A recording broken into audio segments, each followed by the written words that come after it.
Okay, so we're live. You're welcome here. Good evening from here. You're welcome to Opinion Sharers. My name is Paul. We will be talking about the Owo Massacre today. It has happened, I think, last week. It's been a week now, and somehow it's possible for people to forget about it gradually. But we are not going to forget about it, and that's why we are going to be talking about it tonight. There are several issues that has happened that's relating to that. We're going to be talking about some key Yoruba leaders who have also spoken with respect to that massacre. Today, just as I was preparing for this show, I saw on the news that Professor Wole Soyinka went to Ondo to visit the governor, and he made some statements there. And the governor also made some statement. We've also heard that Sunday Igboho had also made some statement regarding that. So we're going to be discussing all of that on the show this evening.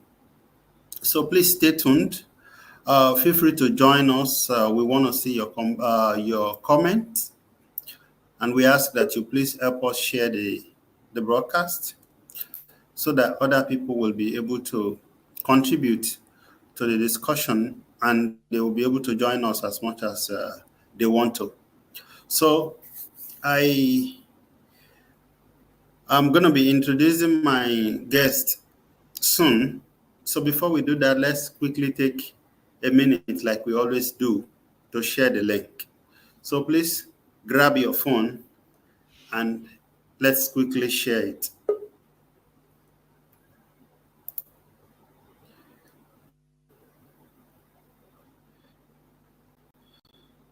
I'm just going to take a few seconds to share it, please.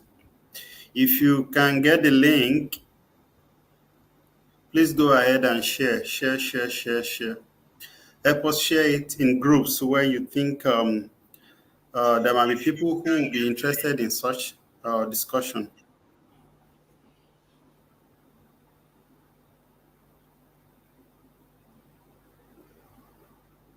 Is this on your personal Facebook page? No, it's on Opinion Sharers. Yes, it should be on my personal Facebook page. Okay.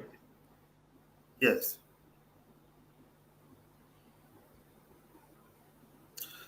So what I'm trying to do now is to share it in some groups. Hopefully some people will be interested and join us, join the discussion. So please share it on your page so I'm trying to see Opinion Share. I'm not able to find it. That's not my personal. Okay. I've shared it on my personal Facebook page, so you can just, if you click on my wall, you will see it there. Okay. If you have not, I can also I can send you the link on WhatsApp. Let me know if you found it. Yeah, I can't even find your page. I found your page, but that's the same page I tagged in the morning, right? It wasn't that one. There is S at the back. Okay, send me the link. Send me the link on WhatsApp so I can share it. Okay, I'm sharing the link. My audio is good now, right? Paul. Okay, I've shared the link with you on WhatsApp. I got it. And is my audio better now? Is the audio better now? Yes, it is good. Okay.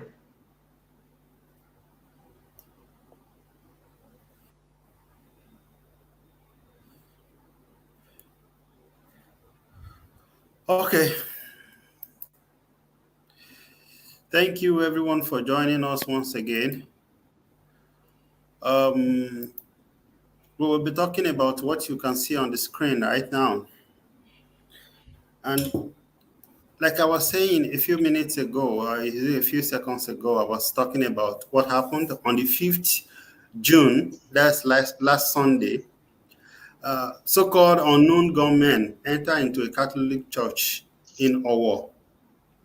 For the benefit of those who are not Nigerians, Owo is a city in southwestern Nigeria, and they killed, at least there's been very various numbers. Some people say 40 something. We know that between 40 and 50 people were killed, and many people were injured and hospitalized. So that's what happened last Sunday. And that's what I think it's important that we talk about it. We cannot just forget about it. A lot of things have happened in Nigeria recently, especially in the world of politics. And they have trended on social media, on the internet, and people are gradually forgetting those people who lost their lives. And so I think it's important that we discuss it. And that's why we are bringing it back.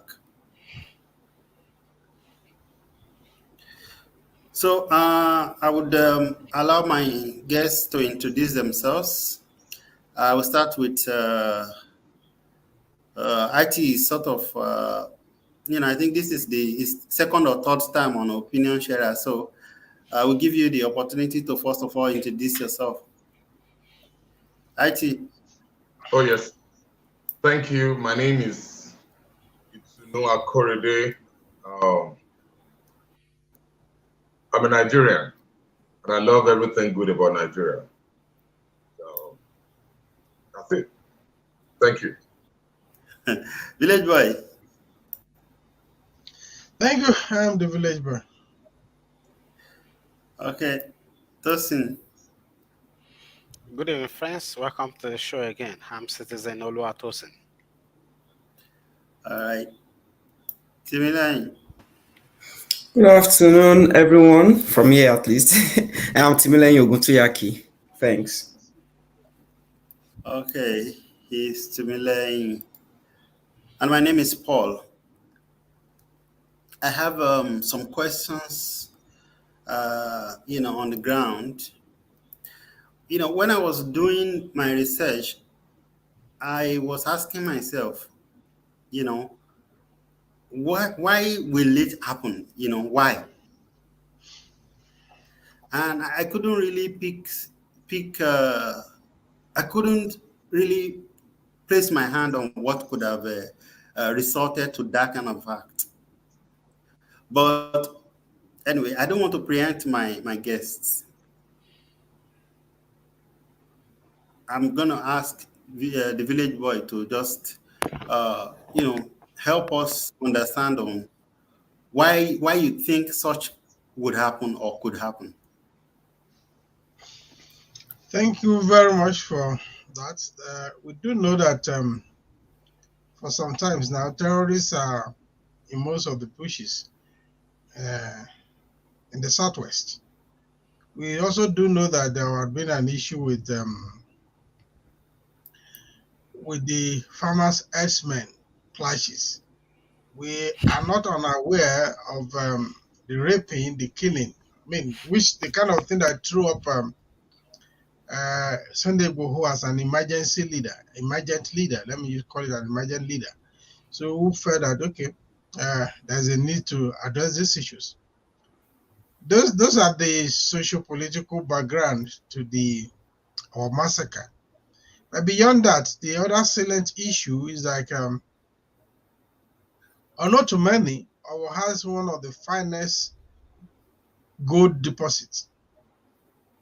And there are a lot of illegal mining activities going on in Owo. Another factor is like Owo also had one of the, when Chowore was talking about annexing weed, what do they call it again? Hemp, we call it marijuana as a source of economy. I think there are some they saw it and also produce high quality of marijuana. So those are the economic factor of the issue of the surrounding Owo. Again, maybe you want to add a bit of conspiracy into it.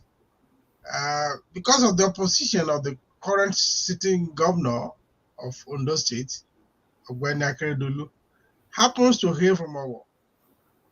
So his anti-grazing stance also may be a way of, okay, let's teach him a lesson. That could fall within the level of a conspiracy theory, though. So those are the underlying factors. The two is that there is a lot of illegal activities going on in the forests, in most of the forests in the southwest, and which also gave back to Amatekun. Anyway, there are a lot of things. There are a lot of things that are going on that the safety of lives and property is not in good shape. There are still a lot of kidnapping, though maybe the reportage of it has been reduced. But I don't know whether that is indicative that the activity also has reduced. But that brazen attack during church service, simply telling us that we should not sleep with our two eyes closed. I will answer your question a bit. Yeah, thank you. I'm sure there's probably no wrong answer to it. It's a difficult one. I understand. The government, the federal government of Nigeria, through I think one of his ministers, Mr. Aregbesola, said this has nothing to do with religion. That it probably was perpetrated by ISWAP. ISWAP is, I think, the Islamic State in West Africa or something like that. So a faction of the Islamic terrorist group in West Africa, that they are the ones that have carried that attack out. And that has nothing to do with religion. You said? And that has nothing to do with religion. Well, that's Ogun worshiper that did it. Yeah, unfortunately, I would have expected that those reporters that were putting their microphone in front of him, that one of them would have asked him, but I doubt if they did. Anyway, I'm going to ask Timley, generally, what do you feel when you heard about the news? Thank you. First of all, as a human, not even as a Nigerian or Southwesterner, I think it was not supposed to happen. So the general feeling that everybody had was the feeling of, that the fact that there could be some group of people who have, reduced the essence of life, the value of life, and say that, okay, people can just be gruesomely killed like that. It is very unfortunate incident. It was not supposed to happen at all. So I would just say that I agree mostly with what the village boy said regarding the underlying factors that could have led to the attack, because the attack was unprovoked. It happened in a church, in a religious setting. So that is one thing we should understand, that this is not just about killing people. It is about, in fact, desecrating a place of worship. So I would say it has more political undertone than economical. And the village boy actually touched on it briefly before he ended his talk the last time. The strong stance of Akeredolu, the governor of Ondo State, against the elders in the state, the Fulani herdsmen in the state, could be one of the contributing factors. And of course, if you look at the creation of Amatekun came on board as a response to the terrorism of these guys, their terrorist actions in the southwest. And Akeredolu happened to be one of the governors that was championing that cause of Amatekun, and he has really taken a very solid stance on that. And secondly, if you look at all the southwestern states, Amatekun is most, active in Ondo State. And we give that credit to Akeredolu as well. Thirdly, if you look at the restriction he has, placed on herdsmen activities in Ondo State, that calls for an attack as well, in their own mentality. So if you look at all of these factors together, and knowing that the Akeredolu hailed from Owo in Ondo State, you know that this is just as Baba Professor Soyinka said. I think they are just trying to pass a message by wasting people's life.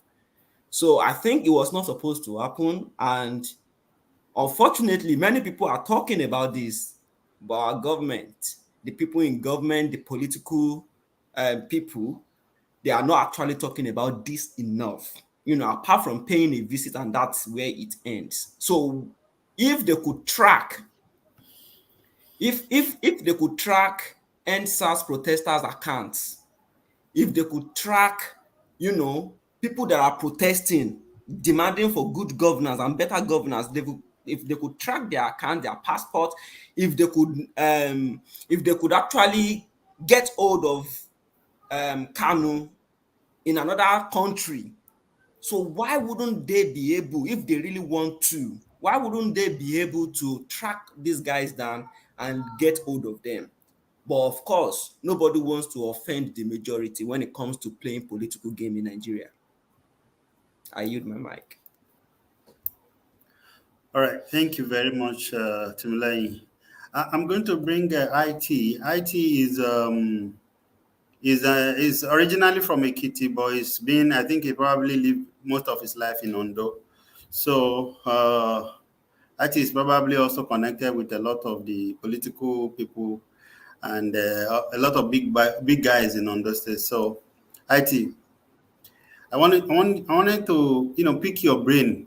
How did you feel about this when you heard about it?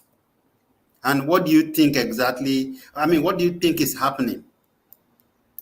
Paul, can you hear me, right? Yes. Okay. So you see, the Owo incident is just one of the very many that has happened, and one of the many that will still happen in Nigeria, and particularly in the Southwest. Let me take us a little bit back. At the eve of 2015 election, the very concerned few of us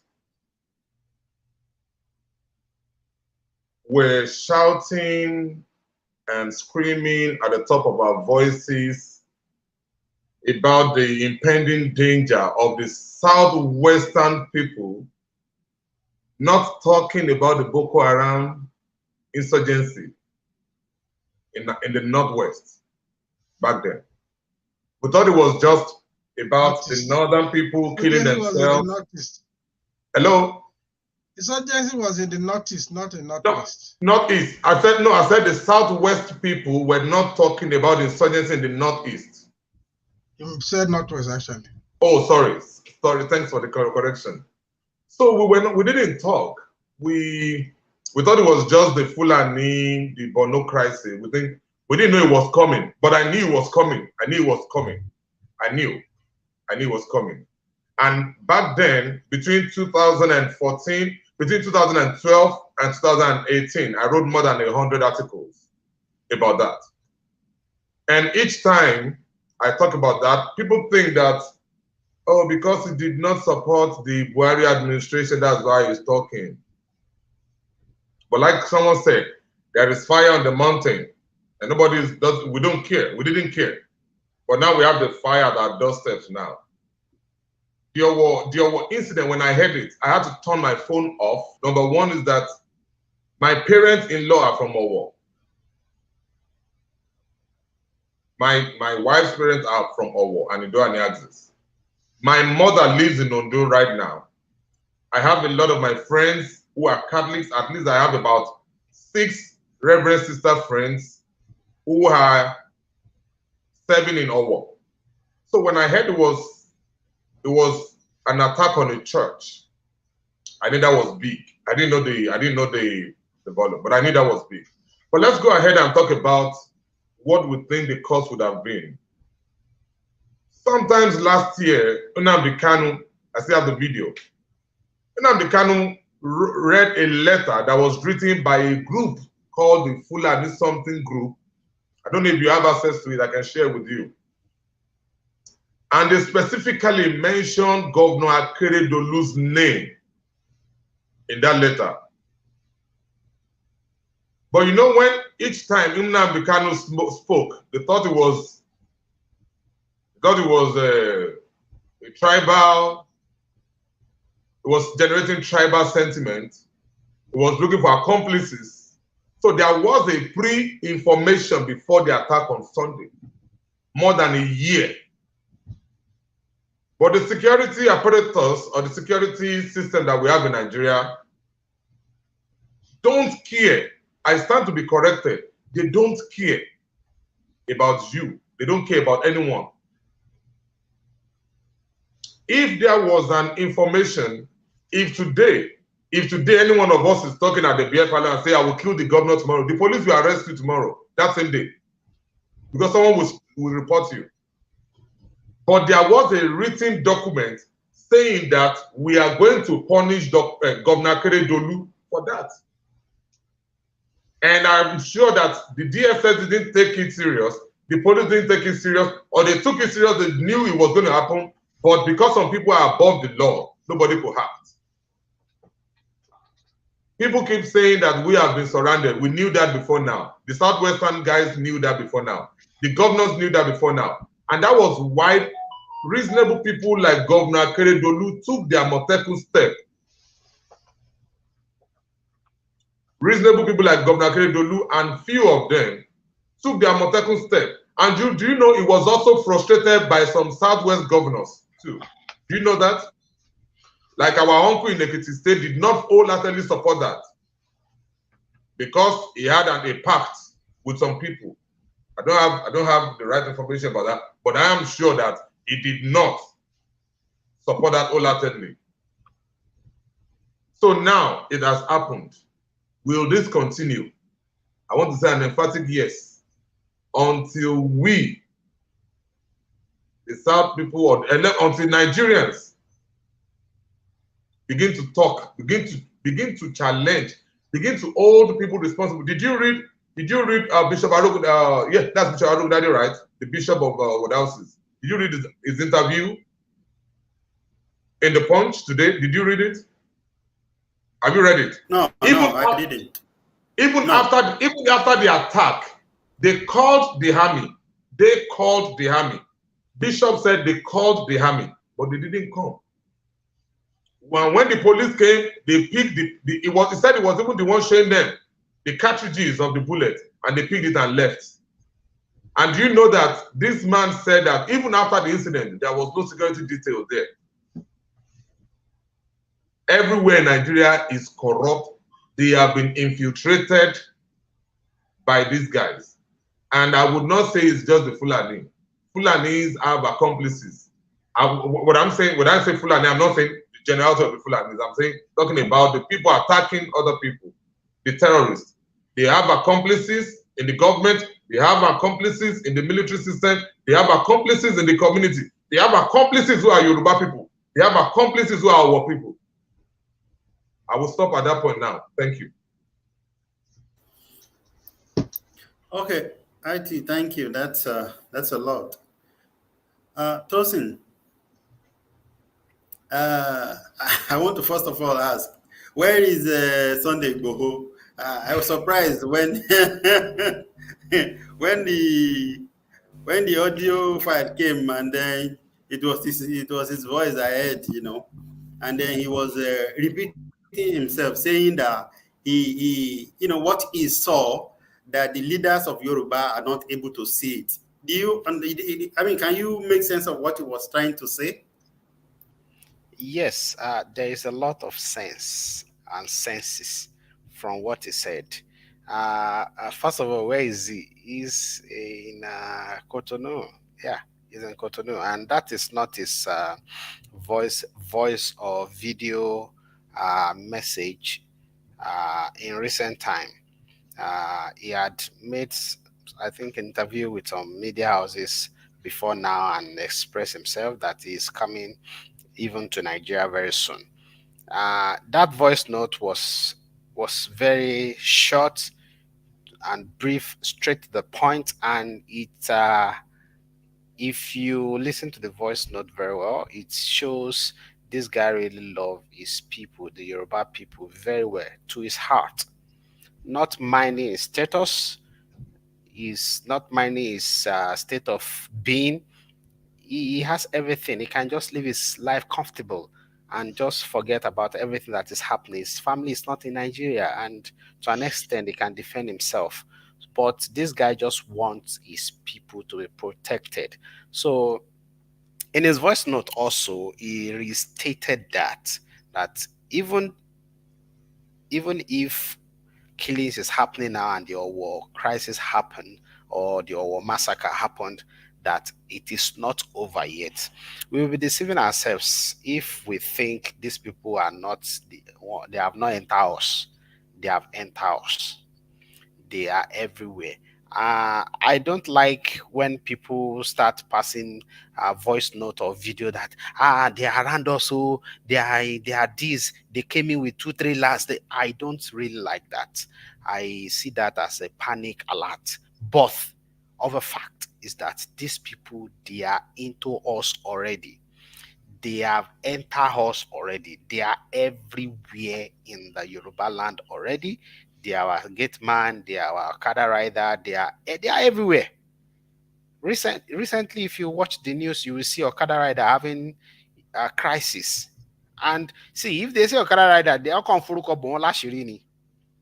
They are Hausas, they are Fulanis, boys from the north, invading the south, invading the west, pretending to be Okada riders and perpetrating evils. You cannot have issue with one of them. All of them will raise up against you. You as a Yoruba guy, you don't even have a say in your own land, on your own land, against an Hausa Okada rider that carries you. He will be the first one to attack you and say you are crazy on your own land, that you cannot do at their place. So Sunday Igboho is a man of the people. Whether we like it or not, is a messiah. It's not even whether we like it or not. He's a messiah. He's a messiah. It might not be a messiah to you and I, but he is to those guys at Okeogun. Those guys, he have gone there to chase out Fulani people from there, from killing them, from kidnapping them. He's a messiah. And he has written his name with capital letter in the history of Yoruba people, in our own history, Yoruba people, whether we like it or not. He has written his name with capital letter. He is a messiah and he is ready to do more. The only thing is, are we willing to allow him do that? Okay, thank you, Tosin. Now, I did a little bit into history, and I know that we have two historians. Village Boy is an historian, IT is an historian. And feel free to say, I don't want to answer the question. Okay, so we all read about the Madam Fudio of this world, how they conquered the Hausa states. He believed that, according to this, what I'm saying now, I read today from the website of Harvard University. Okay, now saying that these people are not religious enough. Okay, they are probably already Muslims. Okay, but to him they were not Muslim enough, and then so that was why there was that jihad at that time. So my question to you, historians, I'll start with the Village Boy and then IT, is it possible that such thing could repeat itself even in today, or is it possible that some people might be reading the story and saying this was a great guy because he was described as a philosopher, as a great leader, that the caliphate that he formed in Sokoto is still highly influential today. So I'm thinking, as I was reading that, Is it possible that some people are looking at this playbook and saying we can recreate something like this? Village boy. Well, thank you because you brought this dimension into it. Yes, that was the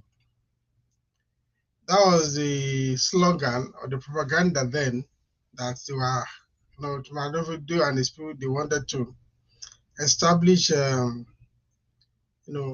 Islamic system in the north. Actually, if you also understand that history very well, when they got to Borno Empire, which is the current northeast majorly, they told them they were resisted. Look, what are you talking about? They were already practicing, what do you call it, Islam before Twanana Fedo came. That is why you see even the El Kaleme of Borno is not part of the caliphate. The caliphate that was established by by Twanafodi. So before the annexation of Nigeria, so Borno Empire stand on its own, though they still have their own Islamic practice. So that is part of the issue. The issue of Twanafodi, there are a lot of complications there. There are a lot of propaganda about it. But again, the resultant effect of that is today, the only thing that is probably left of the Hausa is the language. The culture, the system, the Hausa system was completely wiped off, annihilated. So their religious practice is completely annihilated. Yoruba is a bit complex than the Hausas. The danger here now is that of political power, which the Yoruba is not in full grasp of today. But when in terms of culture, in terms of religious practice, I would want to say that Yoruba is well entrenched to a very reasonable extent. Reasonable extent that because the culture, the religious practice of Yoruba has now even extended beyond Nigeria. As you may be aware, most of these cultural practices are well domesticated in some. There is a place they call Oyo Tunde in US. There is the culture is well practiced in Brazil. Is well practiced in Trinidad and Tobago. It's well practiced across the Caribbean. So, but is it possible to completely subsume the Yoruba culture under any disguise? I don't know. It's going to lead to a lot of, for that to happen, a lot of bloodshed will have to occur. Because it will get to a point that people, like they say in Yoruba proverb, that when the goat is driven to the wall, it gets to a point that it stand and face the pursuers. Yeah, the way things are going now, there are a lot of deliberateness on the part of these guys to conquer in the sense of intermarriages and all that, and killing and maiming. Because when you decimate the people and they become the minority, it might become a lot easier to rule them. But if you also know the number of us that are in diaspora as of today, and in various fields of endeavors, and you get to a point that we might have a kind of collective. These are the kind of thing I don't want to talk in the public, because these are strategies you are not supposed to say in the public. I don't know whether we'll just put our arms, allow us to become the way the Hausa was subsumed. I don't think whether Yoruba will want to do that. And if we do that, it will be a complete disservice to our land, to our motherland, our father's land. Yes, they will want to do that. They may want to do that. It is up to us to allow or not to allow. So it gets to a point, if you get the better, okay, how many blood do you want to shed? So, and people are saying, okay, fine, it is better for few to die than for a whole race to be erased. So I think it might get to that point. How it will get to that point, I don't know. Yes, what they did especially in the Northwest, and that is why you will see almost all the emirs today, except the emir of Fika, every other emirs are Fulanis. So the Hausas have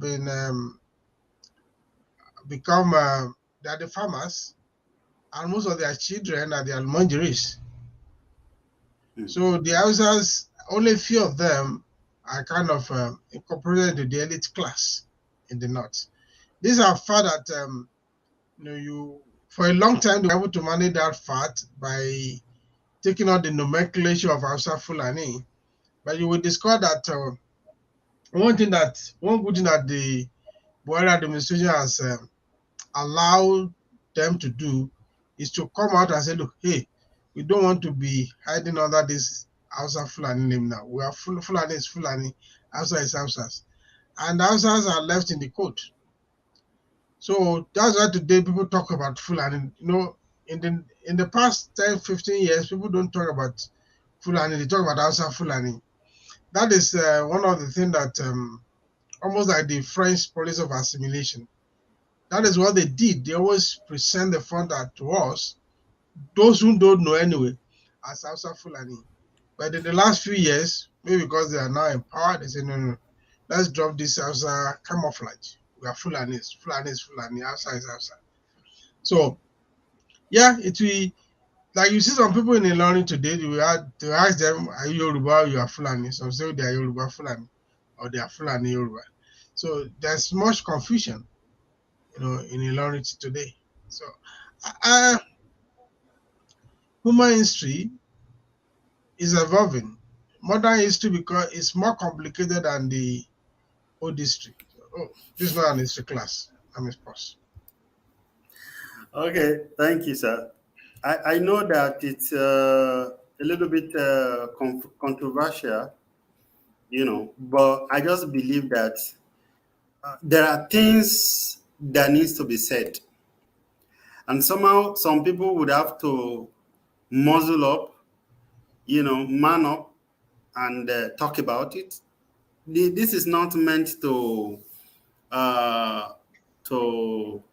embarrass the Fulanis or the great grandchildren of Uthman Fodio, but history is history.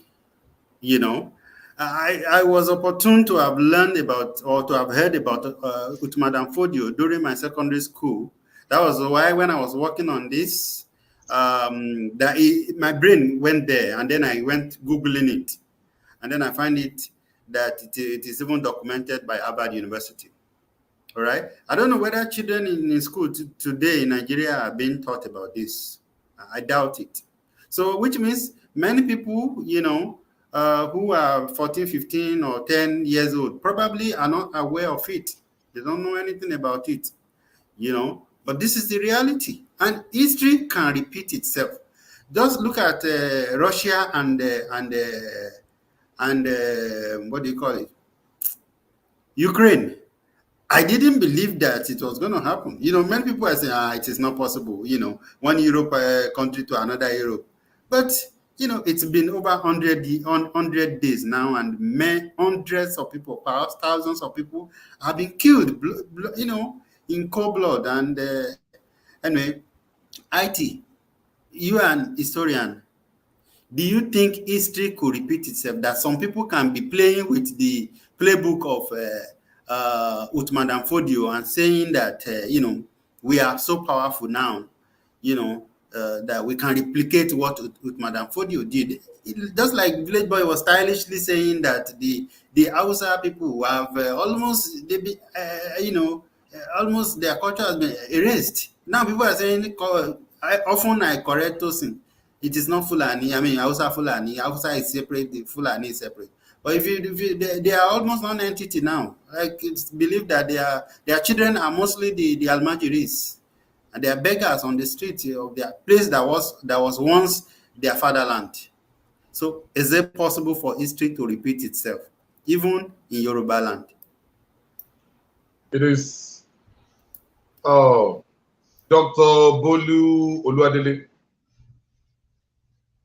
Yes, sir. I crave your indulgence to make some statements. Am I free to go ahead? Go ahead. I'm not the anchor of the show. No. When you say a senior colleague, I'm recognizing a senior colleague now. I don't have a PhD in history, but he doesn't have a PhD in history. He does have a background in history. Oh, in history. Oh, he doesn't. Okay. So let me start. Okay, I'm free to go ahead and say that now. Okay, Thank you. It is very possible for an attempt to be made. It is very possible. The attempts are being made every day. They have the support of the government. They can do it. If you think it's not possible, let's take the Hutu Tutsi Rwandan crisis, for example. They've been living together for hundreds of years. It happened. Thousands of them were killed. Let's take the Hausa Fulani as another example. History has a way of repeating itself. Let's take the present Biafran crisis, for example. History has a way of repeating itself. And the unfortunate thing about the Yorubas is that it is either we are too fragile-hearted or we are too peaceful or we are weak. It's possible. A Yoruba man today, when he knows that they are coming to attack his house, all he does is to go on his knees and start praying. All he does is to go to the mosque and start praying. All he does is to go to the church and start praying. A Fulani man, after praying, he picks his sword or his gun and attacks you. Have you seen, apart from the Bible, have you seen any other place where people stand and won a war? Have you seen that? I've not seen it. I read it in the Bible. I wasn't there. Have you seen? Have you seen that Ukraine, as many Christians are in Ukraine, have you seen that they have won the war? As long as we keep accommodating nonsense in Yoruba land, it is very possible that the last Yoruba man will be annihilated. It will be gradual. There is a governmental policy to support this. They call it Ruga. By the time they come into your community, they marry your daughters, they kill your sons. When you want to destroy a race, reduce the men, leave the women. People think it's better to reduce the women. No. Hello? Go ahead. Go ahead. Yeah. Attack the men, kill the men, marry the women. When they have children, they have your children. If they keep killing the men and they keep impregnating the women, they will give them Yoruba Fulani. Then gradually there's no Yoruba Fulani anymore because there is a Ruga in your community. Hello? Speak on. Okay, because my camera is frozen. That's why I keep saying. So they attack, they keep killing the men, they reduce the number of the men, then they force their women to marry them, then they have Fulani children, male or female, they are Fulanis. Then the Oshemawe of Ondo, may it not happen, becomes the Emma of Ondo. Then the Olowo of Owo becomes the Emma of Owo. Then the Olubadan becomes the Emma of Ibadan. It can happen. It may take time. They did not start this. They started it gradually. They didn't start it all of a sudden. It's a gradual process. After attacking everybody, attacking to Kogi, then they are now in Ondo State. They have attacked Oyo State. They have attacked Ogun State. Then when they record success, because when they attack you and you attack them back, the government, the police does not chase them. The police officers do not chase them. The army don't chase them. They come and attack you, defending your home. Then they say, okay, for us to settle this like Benue, because farmers are now You can imagine that coming from a minister of the federation, because where used to be cattle ways, people are now farming on cattle ways. What kind of nonsense is that? Don't forget also that in Nigeria now, they now tell you that they killed some 32 people in Kaduna during the week. News, or let me say social media reports added that they use helicopter in Kaduna. Kadunas are not Fulani, they are Hausas. But now they have MRs in Kaduna State. The one who opposed them, they killed him. They abducted him and killed him. So it is very possible in the Southwest. We will not be the aggressor, but we have to defend ourselves. And when needs arise that we be the aggressor, we should be. Nobody has the monopoly of violence. They call them Boko Haram, they call them ISWAP, they call them whatever. They are human beings. Where are they getting the guns? How are the guns coming into the country? The president is also a criminal, because it is there that for you to bring ammunition into the country, it needs the president's assent. So where are these guys getting the guns? Are they being authorized by the president, or they smuggle them in? If they are smuggling them in, let Yoruba people also smuggle their own guns in. We have borders and defend ourselves. But when we keep going to church to pray, these guys have been taught. They have been taught from when they are 6 months. But our own parents teach us how to pray. Somebody is coming to your home to rape your wife, you are praying. Somebody is coming to your home to rape your daughter, you are praying. They already get some people's mindset messed up.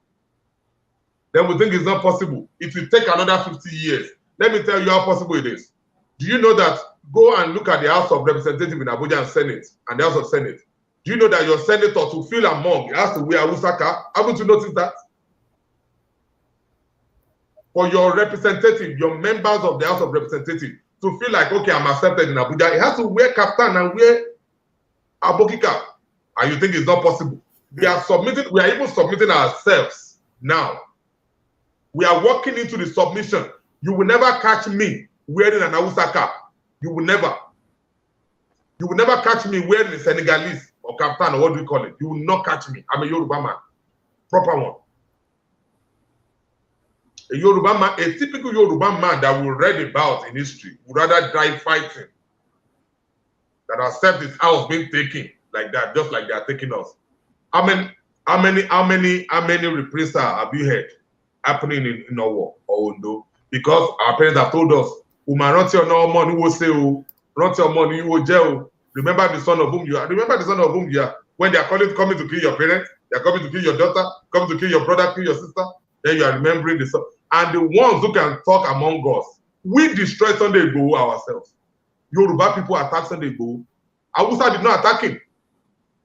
Yoruba people say Sunday Igboho is not serious. He has his own excesses. But like Citizen Tosin said, that guy created image for Yoruba. You may not agree with me. Sunday Igboho has his own excesses, but he created a defense for Yoruba people. Now they know that there is someone who can rally 1,000 men around him. Now they know that there is somebody who can rally 200 men with phone call, and they will come. So let me go back to the question you had. Is it possible? If we keep killing the people like Sunday Igboho, it is possible.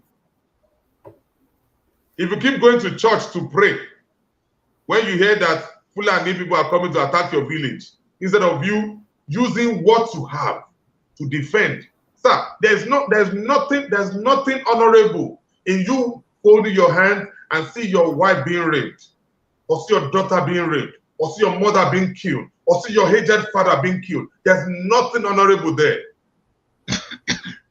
There is nothing honorable. And like I said, these guys have read history. If you think it's not possible, it is happening in Biafra land. You think because it ended over 50 years ago, they are reawakening the Biafran spirit. When the killings get too much, the world will set its eye on Biafran land.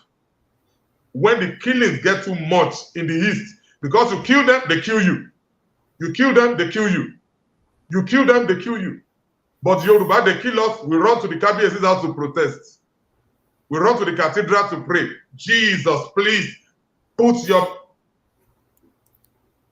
Jesus is more busy than what we're calling him to do.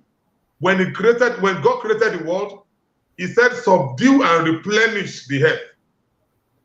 So the administration of the earth, of this earth, is been given to two people, you and the devil. You have to subdue it. Subduing it means that you have to protect what is yours. Replenishing it means you have to take charge. I'll rest here again. Thank you, sir. Thank you, IT. Just as a way of information, I recall that there was a priest that was kidnapped somewhere in the east about 2 weeks ago. Yes, sir. And people were saying when we first heard it, on Twitter people were saying that it is IPOB, it is IPOB sit down on Sunday or Monday and all of those things.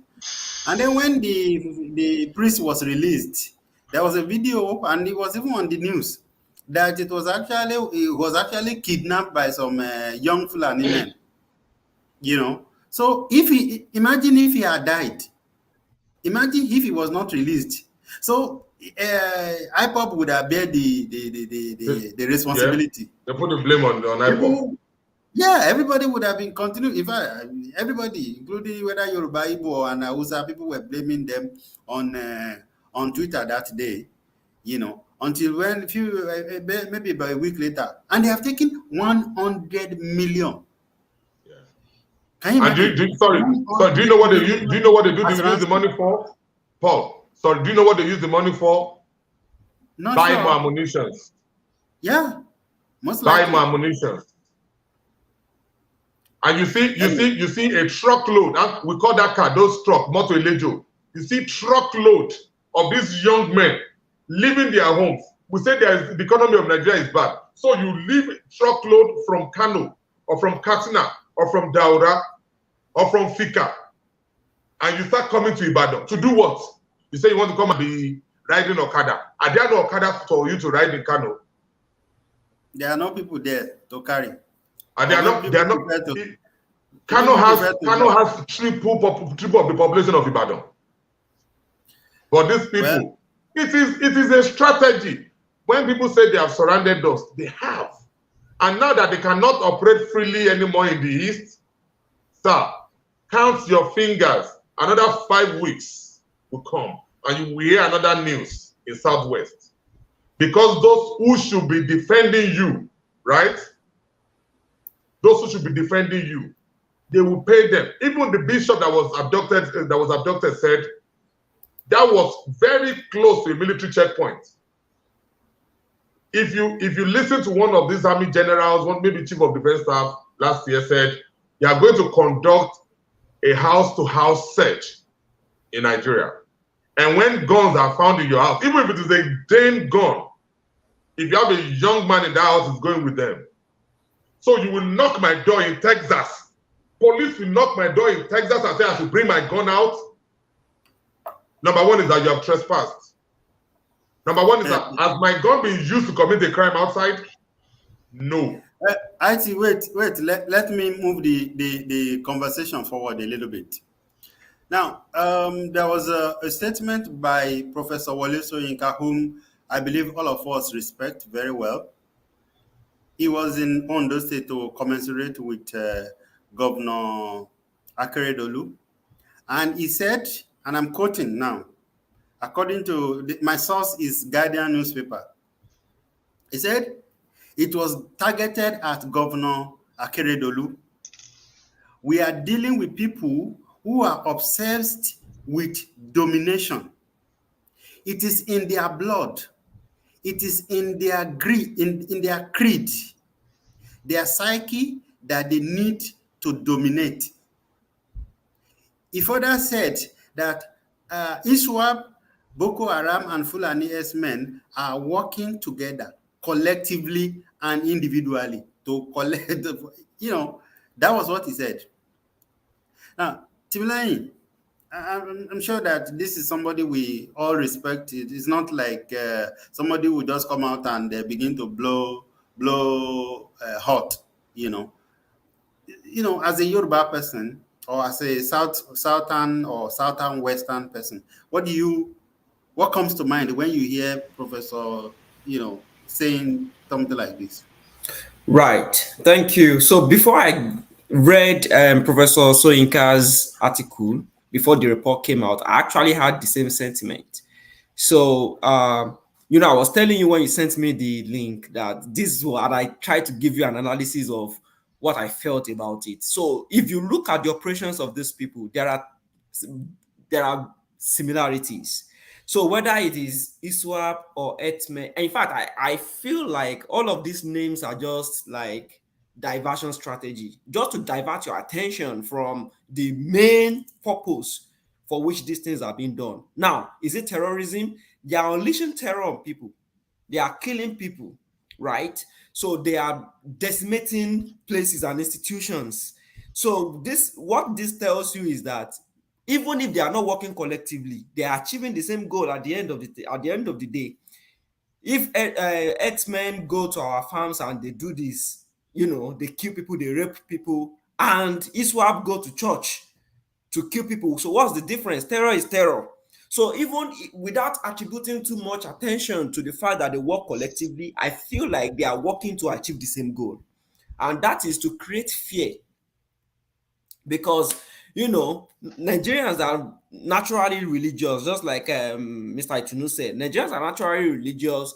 Most of the things we should do ourselves, we want God to do almost everything for us. And the same thing goes with the issue of finances.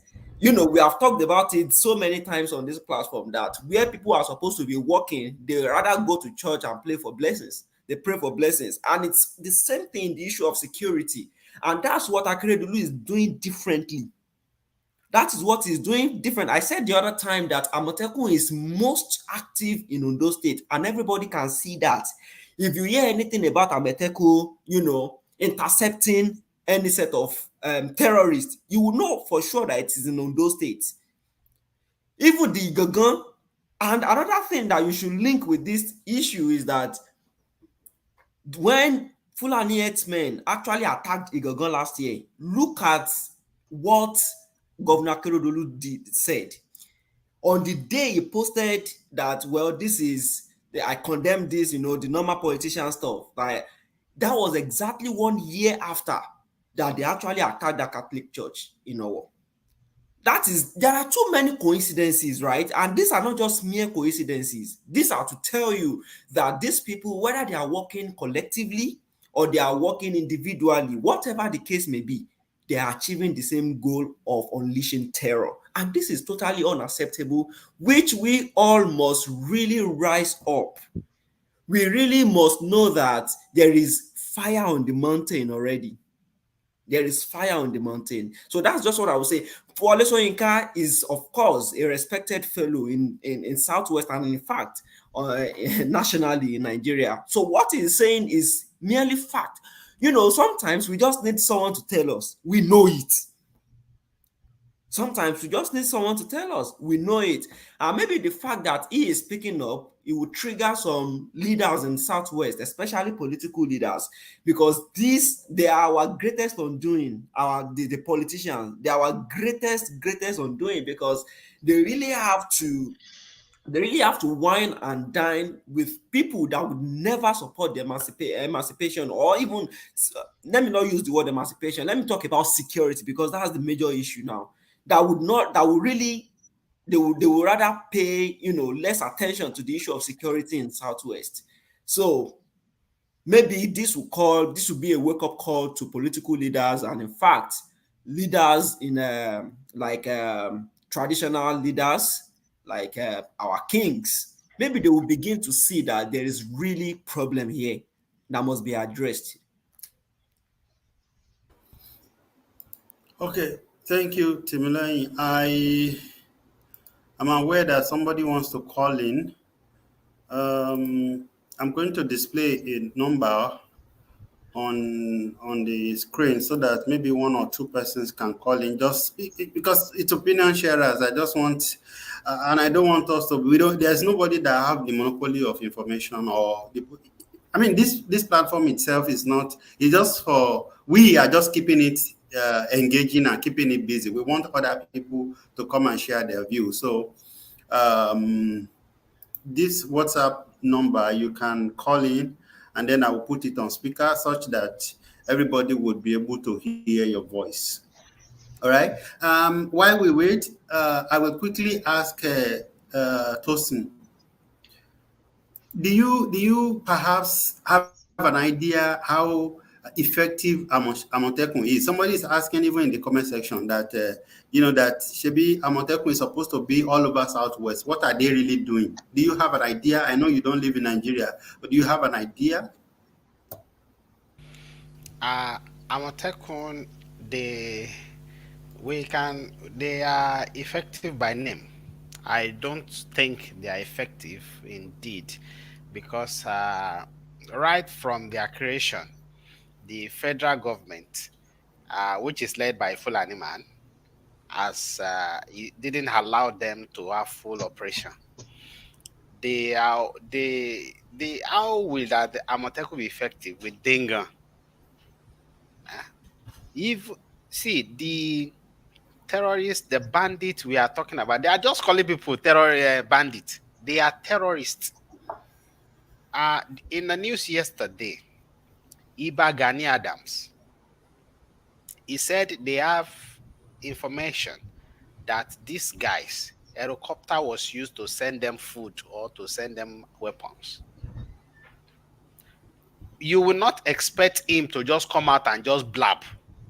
If he is coming out to just blab, then the problem is the government we have in place. People should not just come out to blab regarding issues like that.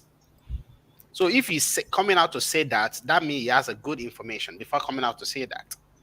So see, Amotekun, there is Amotekun. They are everywhere wearing uniform. Do they have the weapon to confront terrorists like these guys? Like these guys that came with bomb. Does Amotekun have the capacity to confront them? So we have Amotekun, yes, we have them, but does the federal government, does the government allow them to function well? Not just name, just not just the name, and just let them have it. They want to have it. Let us let them have it. That is what Amotekun has been reduced to. Let them have it. They want to have it. And how they are not that effective. If they are effective, if they are well equipped, of course they can tackle guys like this. But if Amotekun will be out there with guns, with guns, and these other guys that even they have more ammunition than the law enforcement guys in Nigeria. Some months ago, the statistic was out that the number of ammunition, weapons in the hands of terrorists, bandits, and all is higher than the ones in the hands of the law enforcement guys in Nigeria. This is not me talking. This is the statistic that was out there from national security guys. So just give me a few seconds. Let this man quickly talk. Okay. Yeah, we can hear you. Okay. And first and foremost, let me a big thumbs up to Citizen Ituno. It's really nailing the nail on the head. Well, let me start from the last person that asked for the function of the Amotekuns. Amotekuns, they are functioning. But the challenge they have recently, because I am married from Ondo State, my wife is from Ondo State, my kids are based in Ondo State, I'm an Igbo guy. The challenge they have them now is that when they presented their salary structures to the government refused, so they can't pay them the kind of salary they wanted them to pay them. So that makes them like go.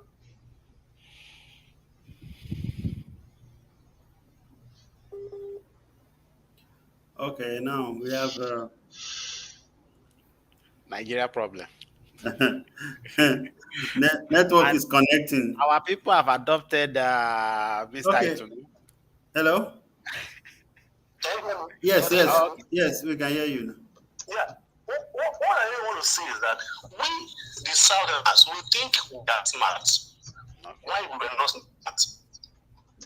These people are taking advantage. These men, we are calling them ISWAP, Boko Haram. Let's call them by the big name. They are Fulani men.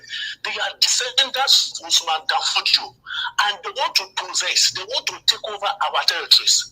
Now, the reason why they are attacking Ondo is because of the business advantage Ondo has. There's bitumen in Ondo. There's oil in Ondo. There are about 8 different resources. Economic resources in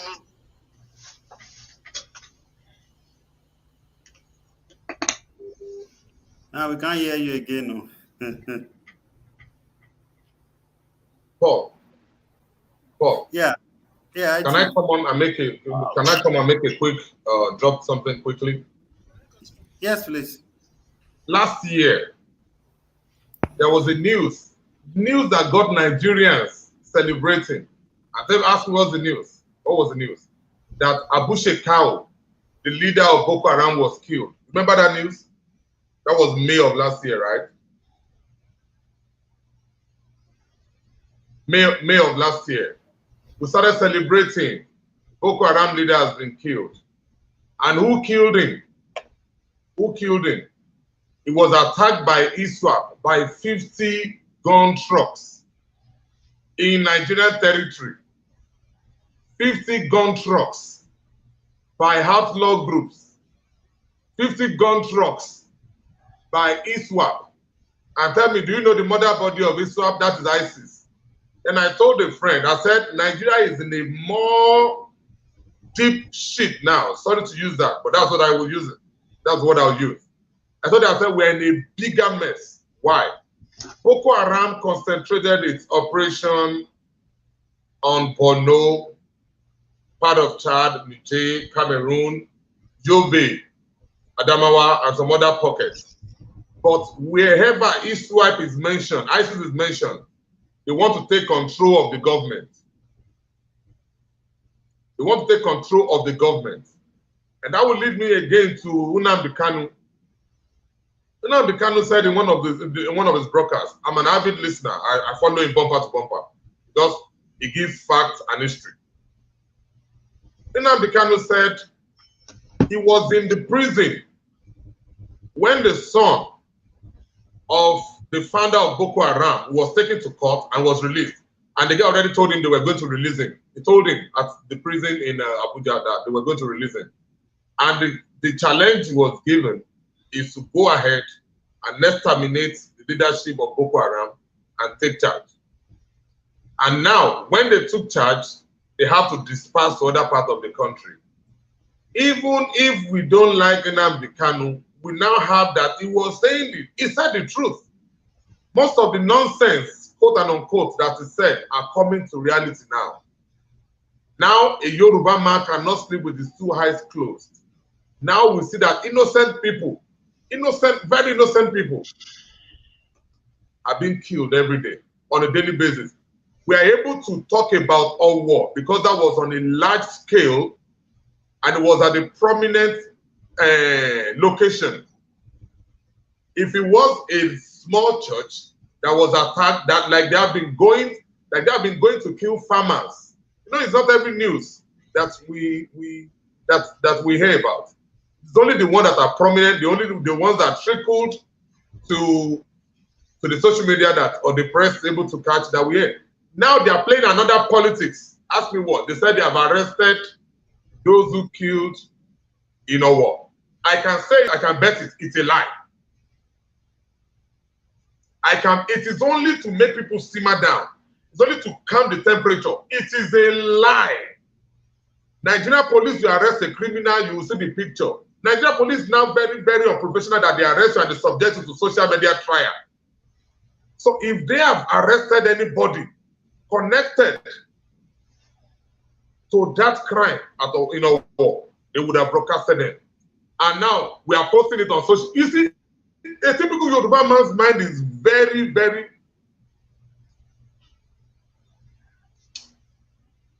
A typical Yoruba man's mind is very, very silly. He believes everything like a sheep.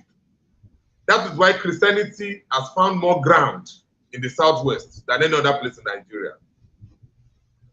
Because they even tell you, keep laboring, your reward is in heaven. And you want to keep laboring to get.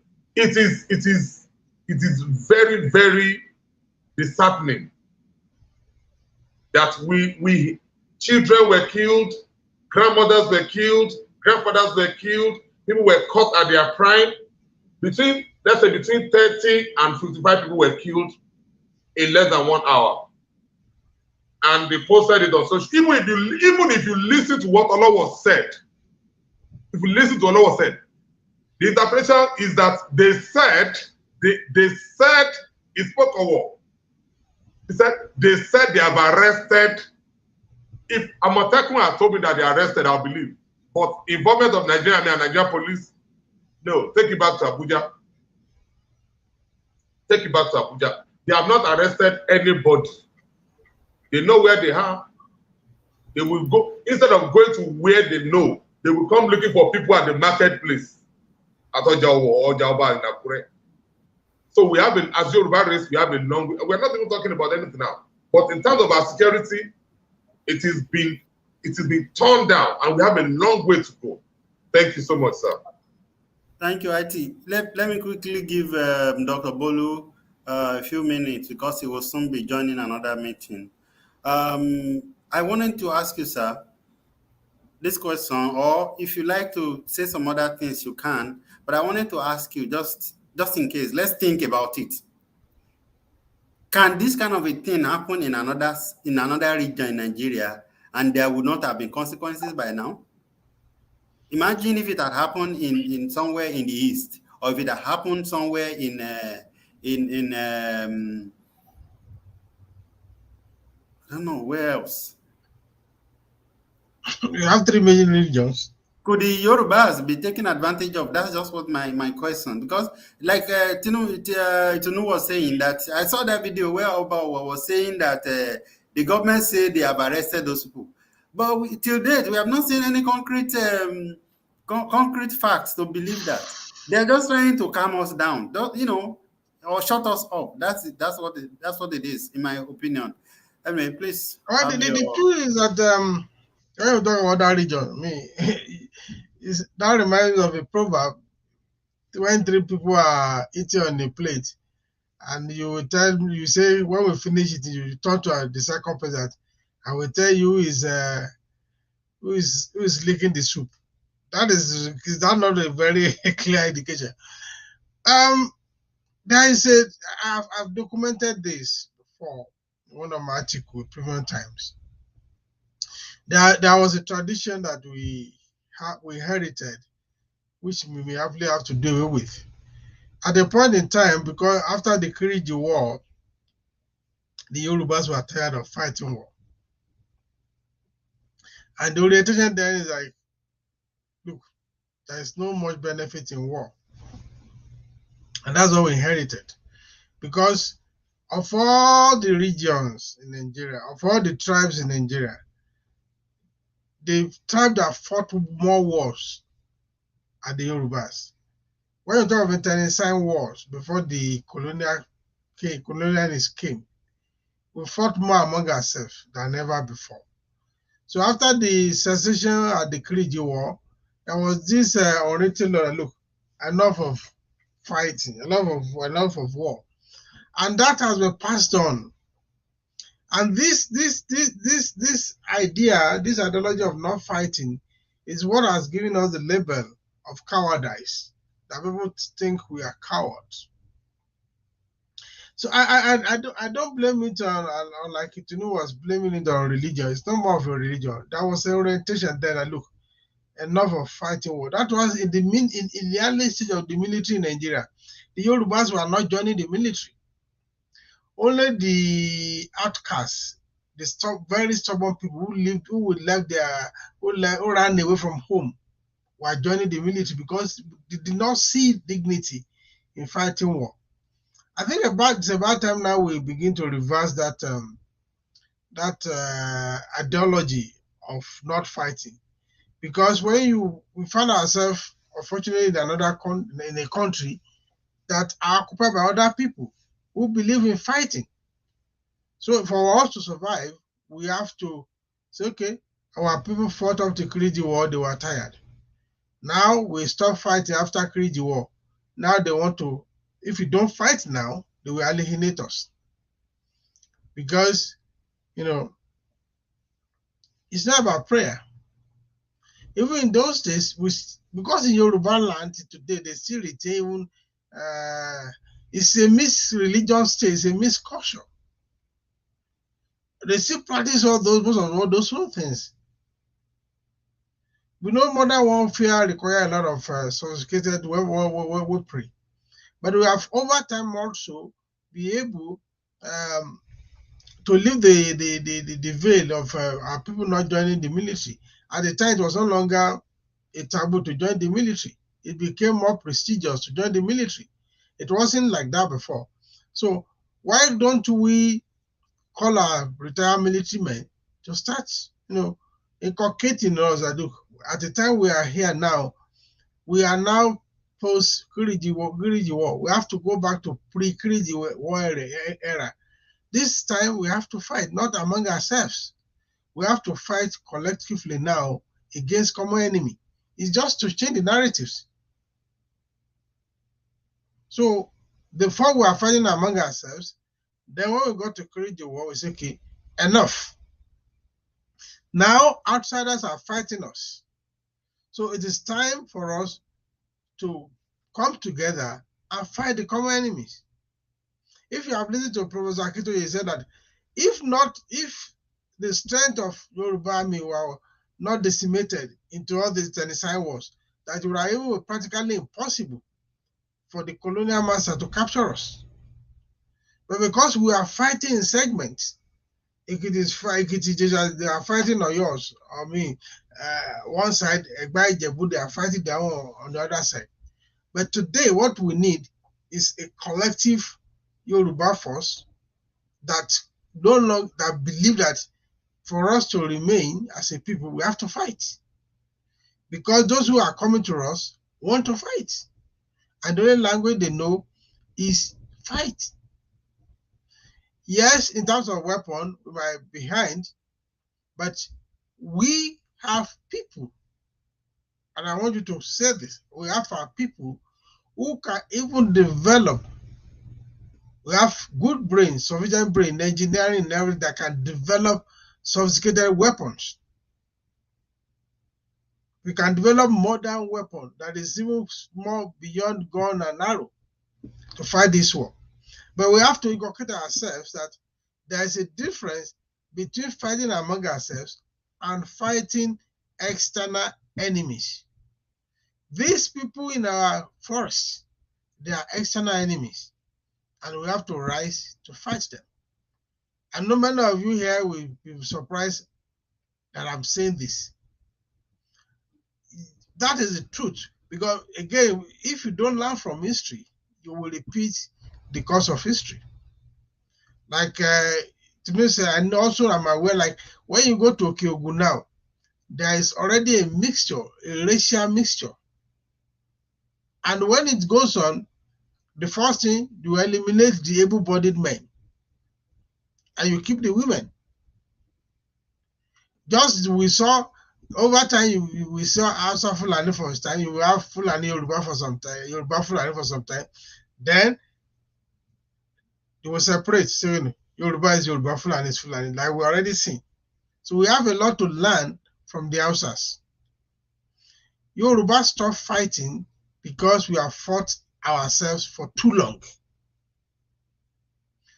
which ended, for repeating, for emphasis, which ended at Kiriji War. So we signed peace agreements among all Yoruba sub-ethnic groups. At Kiriji War cessation, there was a peace agreement signed that we will no longer fight, engage in warfare among ourselves. This is no longer the situation now. We must understand what has changed and no longer hold on to what was. So that's the way out. I believe it's not too late to still, fix some of these issues. And I know there are people who are working on the ground strategically, but then even in the Bible, if you say we are Christian, even in the Bible, in the time of Nehemiah, when he wanted to rebuild, it is clearly stated they will hold sword in one hand and use another hand for the building. In case external person come, they will fight. Anybody wants to stop them from working. So it is work and fight. That's what they did. Or if you want to say work and pray, it's still the same thing. So it has nothing to do with religion. I'm aware also that this was a part of history. At a time in Kano, every small riot, they will go to France Road, which is where Igbo are dominated, and they will be killing them until an average Igbo man on France Road has a gun. Today, since that time, you hardly hear people going to kill in France Road in Kano. These are facts that you can confirm if I'm lying. So, yes, there's also the problem of government. But then, if you want to obey law completely, I'm not asking people to be disobedient to law. Don't forget, self-preservation is the first law in nature.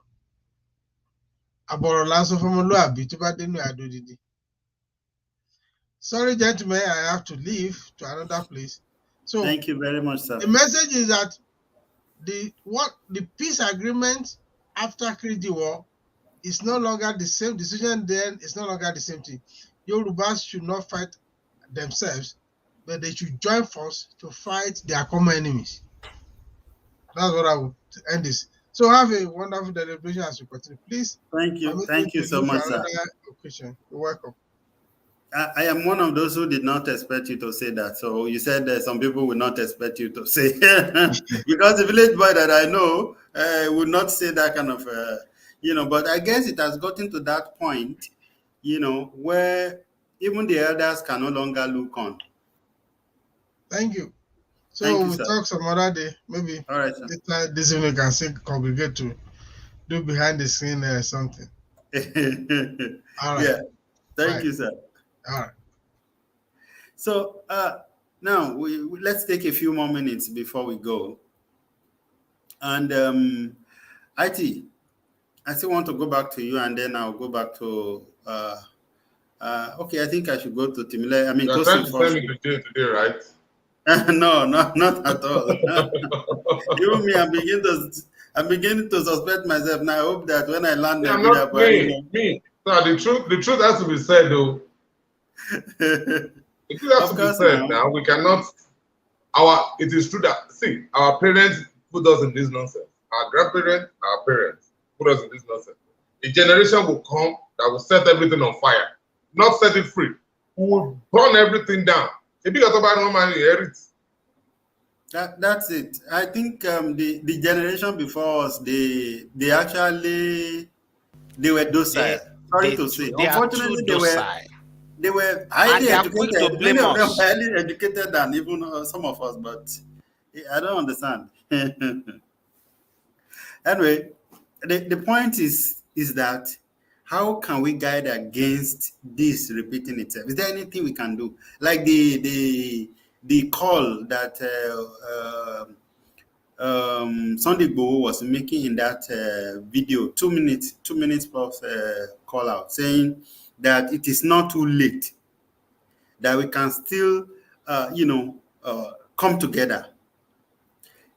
Tosin, do you think it is still possible? And if yes, how can that happen?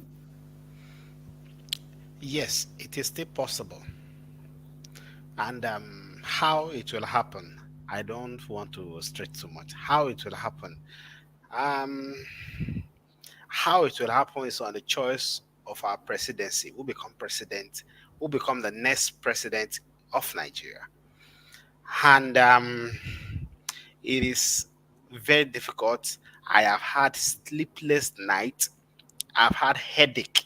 I mean, real headache in choosing from the choices we have on ground. And another thing is we cannot afford another Fulani to be president of Nigeria. They don't have what it takes to lead a country as complex as Nigeria, especially with what they have displayed in recent times. We cannot afford another Fulani becoming a president of Nigeria. If we do, then we are doomed. Because these people just want to dominate, like they have said before. And who is the Fulani among those that are contesting now? Is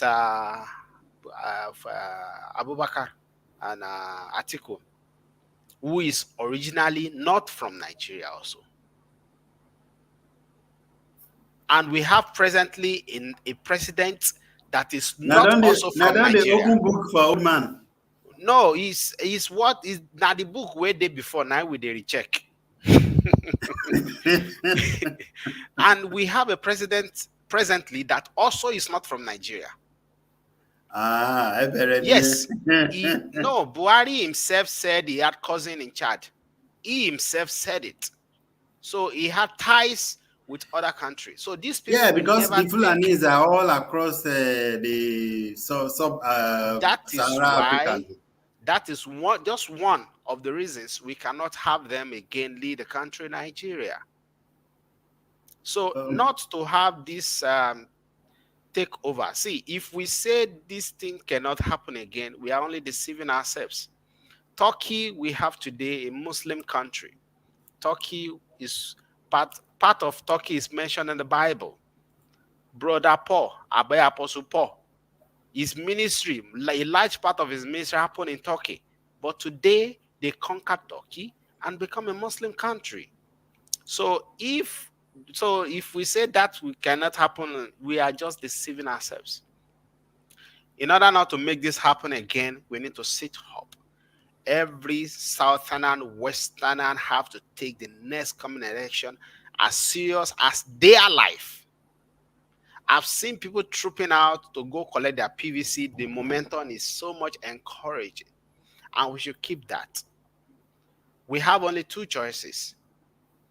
Atiku is PDP and Atiku, they are out of the way. We have Peter Obi and APC, Tinubu. We have only two choices. See, if we made a mistake and these people regain power again, then forget it.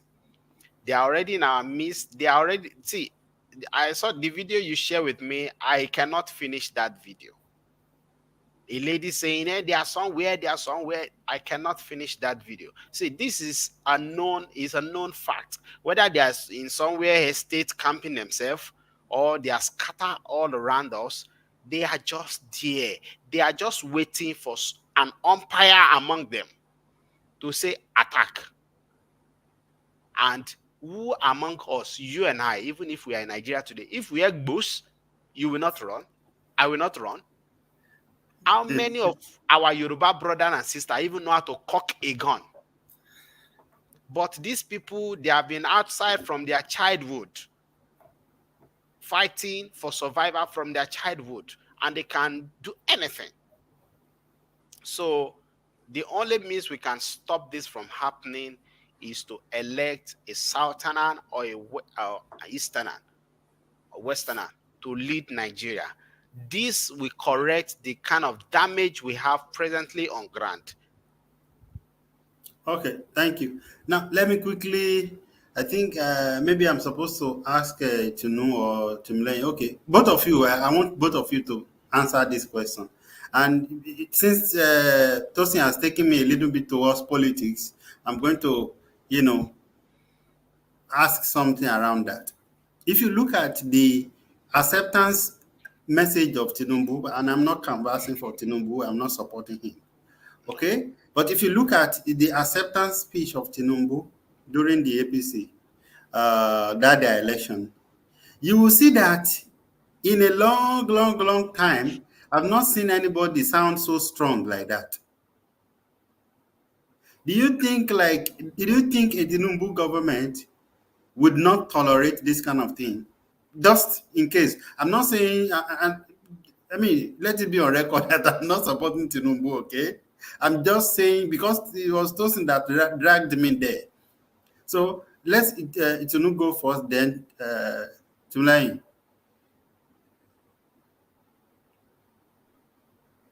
You want to go first? Yes, please. Okay. Everybody knows when it comes to a bigger stage, everybody wants to tell you what you want to hear. Do you understand that statement, right? People want to tell you what you want to hear. We will fight Fulani Earthman crisis to a standstill. Security will be our primary target. This. Do I believe that? No. Do I think Tinubu will be a better person? Do I think Tinubu will be a good president? Yes. But compared to who? Compared to Buhari? When you're comparing, it's like saying, sir, you have HIV, and sir, you have cancer. You understand? Both are still serious diseases. Though they have prevention, they have medications to take. But if the country you have is under a presidency of someone like Buhari, do you think the country will exist? I have publicly solicited votes for Peter Obi, and not until further notice. I'm still with Peter Obi because I think Peter Obi will be a better person. I think he's more focused. I'm a Yoruba man, but when we're talking about Nigeria presidency, we're not talking about who is to be the king of my village. We're talking about the president of my country. So if a white man who has a Nigerian citizenship will fix my country, I will support in money, and I will support with my votes, and I will campaign. If an Asian who has this Nigerian citizenship will fix my country, if a Fulani man will fix my country, if a Margi man will fix my country, I will support whoever can fix. So for now, I think that somebody that is contesting campaigning on serious ideologies, still Peter Obi. I am yet to hear from Kwakwanso. I know Kwakwanso is a very detribalized northern guy. He's a Fulani man, but he's very detribalized. What's our uncle's name? Al Mustafa. He's a contestant too. Do you know that?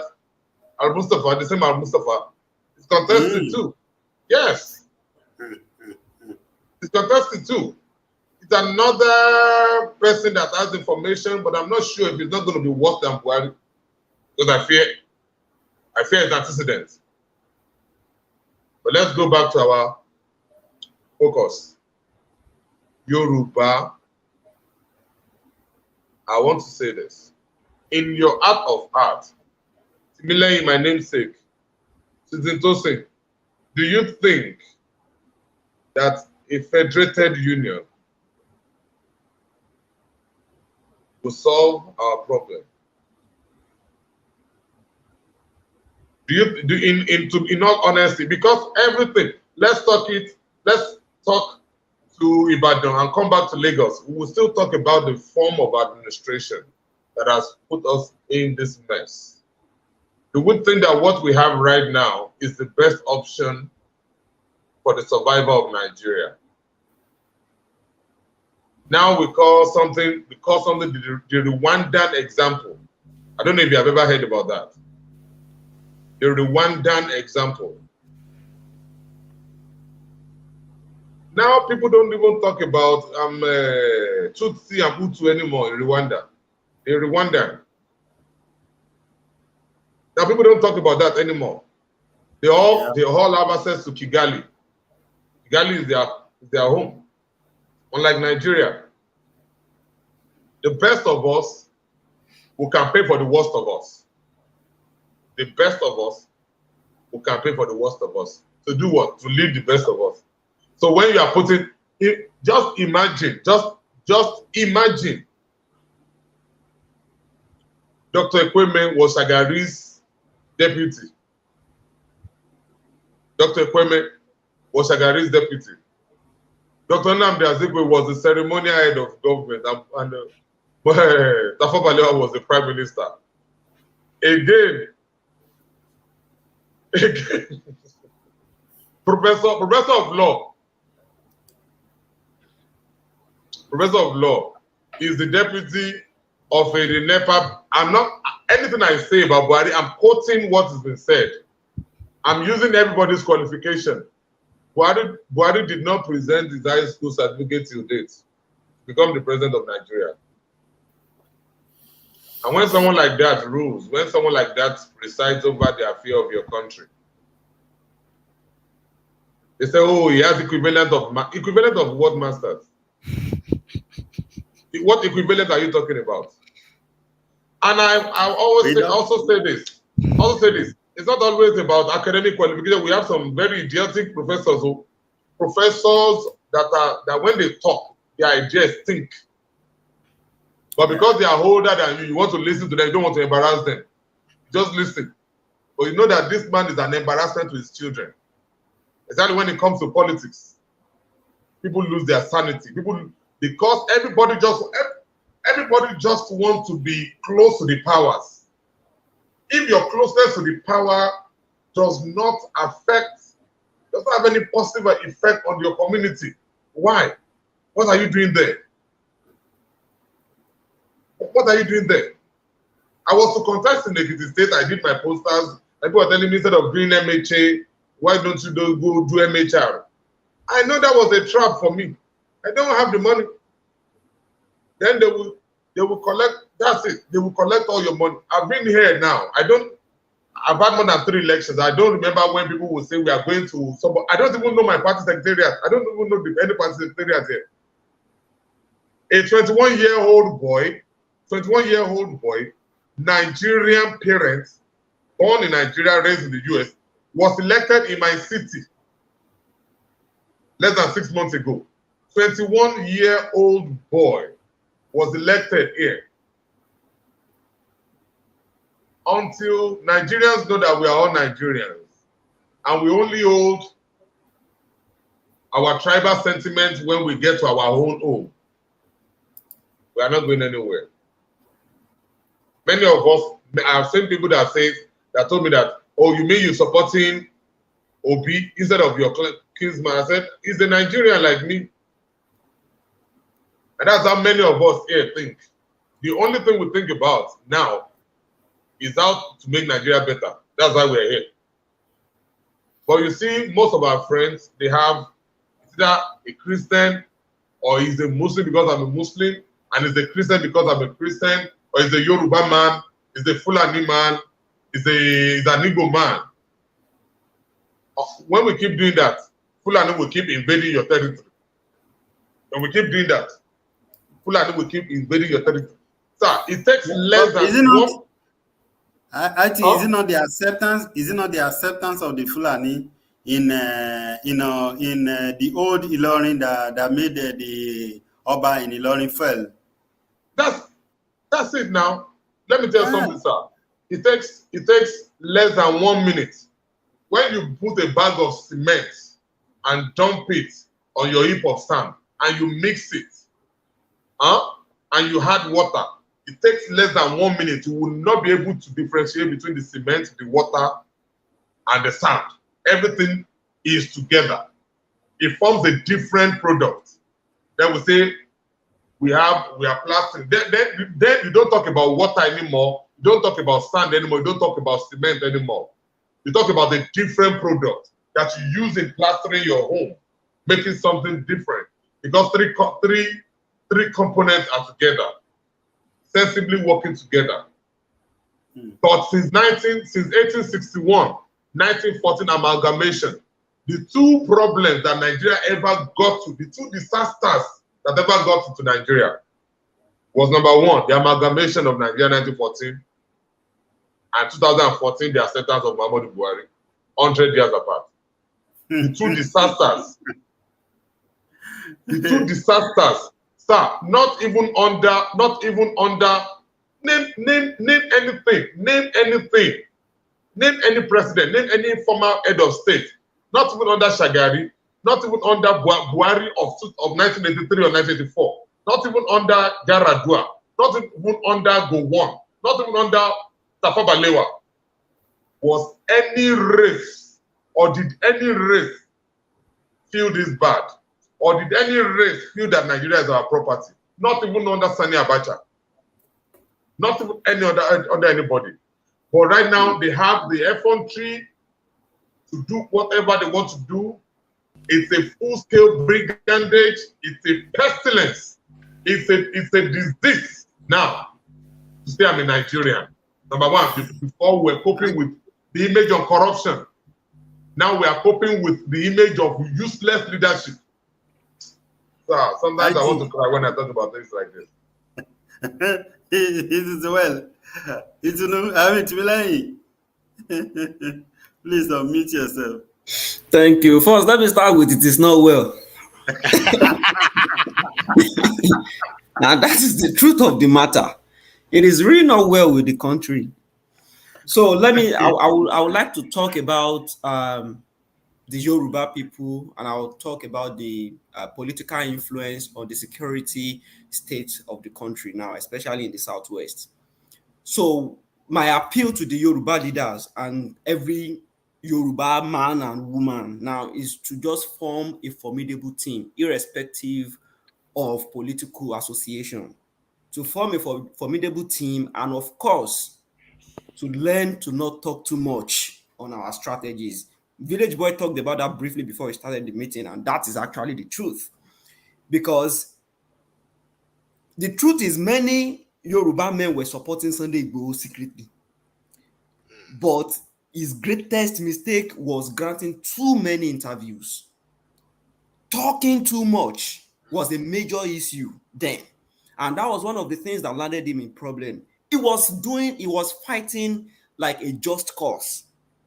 He was fighting a just cause, any cause that has to do with you fighting for the people who do not have voice. It is a just cause. People who cannot protect themselves, it is a just cause. But it was allowing some sneaky politicians to come near him. I'll talk categorically about Femi Fani-Kayode. It was a very great mistake that he made that time. They used Uncle Femi to surveil him. Honestly, just a month or two after Femi decamped to APC, that is to tell you that a lot of things are happening. And the presence of Femi in the life of Igboho had significance. Everybody can tell just a few months after. Things happened. First, Femi switched camp. Second, Igboho was arrested. So that is to tell you that all of these things are connected. But until we see every struggle beyond political affiliation, beyond political association, and we first appear as Yoruba people, as Southwesterner, that is when we will be able to, in fact, think straight. But when someone is at the verge of getting power by fire, by force, you don't expect that person to think straight. Even if it means to disappoint his kinsmen, he will do it. And we have to be wary of that. Secondly, you mentioned briefly, you talked about politics. Just like Mr. Etunu said, it is not possible for us to continue the way we are running this country for us to have security. No, it is not possible. We will continue to have this problem, and the only solution, we have 3 regions, major regions, even though we would always deceive ourselves that we have 6 geopolitical zones. The North are seeing beyond Northeast, North Central, and Northwest. They are a team. The North is the North. But here, our first mistake is that we have Southeast and we have Southwest. That's it. Then we now have South. There is problem. They don't see us. Now, when you talk, if you look at most political analysis, since 3 days now, sorry to cut you. Since 3 days now, there has been Igbo versus Yoruba on Twitter. Right. But you will not see that in the North Central, Northwest. and Northeast, they are always, if you look at most political analysis, it is always North, not Northwest, not North Central, not Northwest. But when it comes to politics down South, you will hear Southeast and South and Southwest. And unfortunately, if you look at, because there is no way we can talk about security politics in Nigeria without mentioning religion, except we are deceiving ourselves. There is a common thing between the Northwest, Northeast, and North Central. The common thing is they share the same religion, the same ideology. But for us, we are diverse. We are very diverse. Especially, and that is why it was easy for them to infiltrate Yoruba land. Because when such terror attacks have been unleashed, you will see some Muslims in Yoruba land, being terrorists, appealing to to sentiments, religious Sympathize. sentiments. You know what I mean? So when we talk about this thing, like they go to the, when Deborah was killed, I think it was in Kano or Sokoto. When she was killed, you would hear Yoruba Muslims say this is not about religion, and that shows how primitive we are in our thinking. This is terrorism. Let us blame it. It is terrorism, and it is actually labeled on religion because they said she made a blasphemous statement, and that's strictly religious, except we want to deceive ourselves. So, but the North has that superiority over us. They have the numbers, number one. I'm telling you about how politics play a significant role here. They have the numbers, and they are unified by religion. But here, we are diverse and we seem to be more educated but more stupid, right? But if you look at what we can do as a nation, I'm not even talking as a Yoruba man now, it is to decentralize power. If we decentralize power and we have a regional government, all region to itself, I am in my region, Southwest, I am providing security, and no Buhari from Abuja will tell how my security network works or have any intel about my security system. Everybody will protect their boundary. And until we do that, and we cannot achieve that without restructuring. Now, who is willing to restructure? Is it Atiku? Let's ask ourselves these very difficult questions. Who is going to restructure? Who? Even the father of democracy, of modern democracy, Goodluck Jonathan, he could not even restructure, and he came from a similarly marginalized region. That is to tell you that when politicians get hold of power, they don't think about you, they don't think about me. They think about enriching themselves, and that is why we must look beyond political affiliation to conquer the security issues in Nigeria and in the Southwest. So we need someone who is ready to devolve power, who is ready to make power spread. Security is not being controlled by a singular unit. Security, health, and education is not controlled by a singular unit. If everyone is doing it for themselves, you cannot see, your people will call you out. And trust the Yoruba for that. If there is one thing about Yoruba, you are doing something wrong, they will call you out. Yeah, that's true. And that is why we can have epileptic presidents from a particular region, and they will look beyond that. They will see the greater picture of community. He is our kinsman. Let him just continue doing it. And that is the major problem. If we get down here, make Nigeria better by decentralizing power. That is the only way this country will work. Otherwise, it will not work. IT, your system don't turn on. Now I want us to. Oh, IT has gone on. Okay, I want us to start preparing to close. All right. And in closing, I want us to look at what Governor Akeredolu said. He said, "This is a dagger thrown in our heart. It is an assault on our psyche, the psyche of those of us in the Southwest and Western region. Now, do you think other governors in the southwest, and leaders, because see, the truth is that every society has power brokers beyond the major politicians. All right. So, do you think the leaders in Yoruba land, do you think they see it as such? Let's all of us answer that, and then we will close. And if you have something you want to add personally, please go ahead. Let's start with Tosin. Yeah, he spoke well.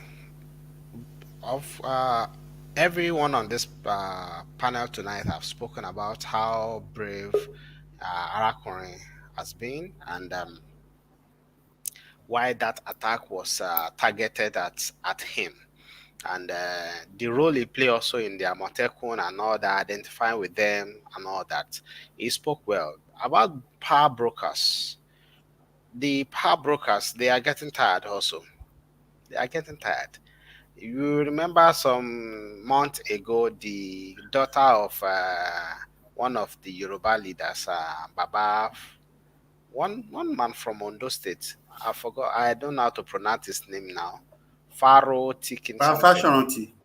Fashoranti. Yeah. Fashionanti. The daughter was killed also. It was traced to Fulani men also. So they are all getting tired. Everyone is getting tired. Continuous killing. See, we are Yorubas. We are not Halayakari. We are not those that when there are people that they say, God bring it. No, we are Yorubas. We are decent people. We are people with conscience. We are people that will see blood and our body will feel somehow. So people are getting tired, and that is why I think they will by now their eyes will be open to the message Oloye Sunday Igboho has been preaching before now, and they will see why it's not just a nuisance like they thought is, and are not giving him a chance before now. They now understand better, and I I from that on Owo attack, the narrative change is just changed like this. Even on this platform, before when we talk about Yoruba nation, we see people laughing off our Yoruba nation and all. But from that attack, things change. It's just take a U-turn, and not only from here, for everyone Yoruba, from that attack, because that attack just struck, and it is not that attack. Well, it's just a massacre. If we talk about that one, what about the guy that was killed in Lagos by Fulani guys riding Okada because they were dragging 100 naira? They killed him and burnt the body. But because we don't have a video of that, we don't see the picture of that, we will not move. Thank God we have the video and picture of the Owo massacre. So the narrative will be changed now. The narrative will be changed now. Everyone Yoruba now understand that the war is at our doorstep and we need to sit up. I will encourage everyone that is watching now or will be watching this video later, every Yoruba, Southerner and Easterner, Westerner, Nigerian that is watching now will be watching later, to go and equip themselves for the war that is at hand. If we say there's no war in Nigeria now, we are only deceiving ourselves. The number of people that die daily in Nigeria is more than the number of people that die even in countries that are full-blown war. So let everybody equip themselves. If you equip yourself, if you have anybody that can teach you how to shoot, even if it's the dang gun, you have vigilante in your street, give that vigilante money to buy a two or bullet. Tell him to take you to area in the bush that there's nobody. Go and be learning how to aim, to shoot. Learn something to defend yourself. God will not come down from heaven. Jesus will not come down from heaven. No amount of Jesus in your DP will save you. No amount of Jesus in your DP will put a good leader in your country. You have to participate in election. No matter the number of times you post Jesus, You don't even declare which of the Jesus you are posting. You don't know there are many Jesus. No matter the number of time you post Jesus, Jesus will not come and save you. He has given us the head to reign in, to dominate, to subdue. If you are not doing that, you are even doing a disservice to Jesus. So we must participate in politics, in election. I like the momentum we are going now and getting our PVC and all. And I don't want to believe that it is only the Igbos that are doing that. I want to believe that it's all youth cut across the country that are doing that. I want to maintain that momentum. I'm taking this as my final word on today's show.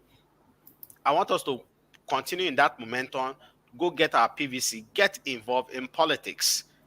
Because when we get involved in politics, we will determine who rule our nation. Because whoever rule our nation determine what will happen in your village, in my local government.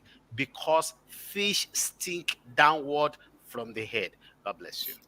All right, thank you very much. IT, we don't try. So the question I was asking earlier was that looking at what the governor Akeredolu said, he said this attack is like a dagger down in our heart.